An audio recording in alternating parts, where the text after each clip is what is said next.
सुप्रभात बच्चों, कैसे हैं आप सभी। आशा करती हूँ कि आप सभी बहुत अच्छे होंगे और आप सभी ने जो पिछला अध्याय वो अच्छे से कंप्लीट कर लिया होगा। तो चलिए अब हम चलते हैं हमारे 17वें अध्याय पर, जिसका नाम है विज्ञान की शाखाएं। तो यहाँ पर भी हमसे कुछ विज्ञान से रिलेटेड क्वेश्चन पूछे गए हैं। विज्ञान विषय का अध्ययन करने वाली अनेक शाखाएं होती है। इसमें किसी विशिष्ट विषय का गहनता पूर्वक अध्ययन किया जाता है। निम्नलिखित संकेतों को पढ़कर उनके सम्मुख विज्ञान की शाखा का नाम लिखिए। तो आपको विज्ञान की शाखा का नाम लिखना है, ठीक है। तो जैसे कि सबसे पहले आपसे पूछा गया है पौधों का अध्ययन। अब पौधों के अध्ययन जो है वो कौन सी शाखाएं होती है, वो होती है वनस्पति विज्ञान, ठीक है। तो यहाँ पर आप लिखोगे पहले नंबर में वनस्पति विज्ञान, जो पौधों का अध्ययन करती है। उसके बाद है उड़ान का अध्ययन। उड़ान का अध्ययन कौन सी शाखा करती है, तो आप सेकंड नंबर में लिखोगे बच्चों विमान विज्ञान। तो आप सेकंड में लिखोगे विमान विज्ञान। फिर आपसे पूछा गया है ध्वनि का अध्ययन। ध्वनि का अध्ययन कौन सी शाखा करती है, तो आप तीसरे नंबर में लिखोगे ध्वनि विज्ञान, ठीक है। ध्वनि विज्ञान करती है ध्वनि का अध्ययन। फिर आपसे पूछा है प्राचीन काल में रसायन विज्ञान। प्राचीन काल में जो रसायन विज्ञान है उसका अध्ययन कौन करता है, तो आप फोर्थ में लिखोगे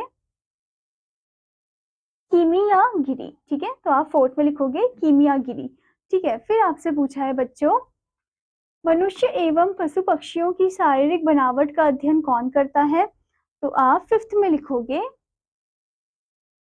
शरीर रचना विज्ञान, ठीक है।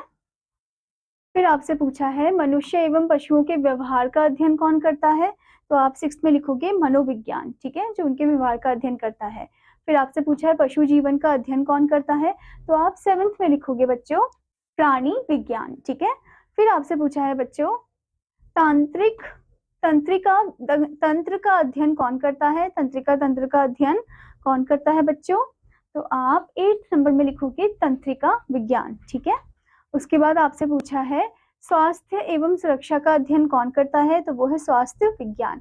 फिर आपसे पूछा है पक्षियों का अध्ययन कौन करता है, तो वो है पक्षी विज्ञान, ठीक है। तो आप 10th नंबर में लिखोगे पक्षी विज्ञान।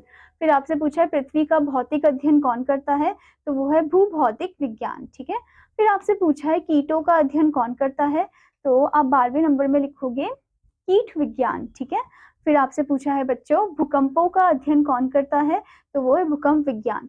फिर आपसे पूछा है जीवाणु का अध्ययन कौन करता है, ठीक है, तो वो है जीवाणु विज्ञान, ठीक है बच्चों। तो आपने देखा अलग अलग टाइप ऑफ साइंस है यहाँ पर, उनके अध्ययन की आपको यहाँ पर दे रखे हैं पॉइंट्स, ठीक है। आशा करती हूँ बच्चों कि आपको यह अध्याय अच्छे से समझ में आया होगा। तो आपका होमवर्क है कि आपको क्वेश्चंस लिखने उनके साथ उनके आंसर लिखने हैं और अच्छे से याद भी करना है। अब मैं आपको मिलूंगी अगले अध्याय में, तब तक के लिए धन्यवाद बच्चों।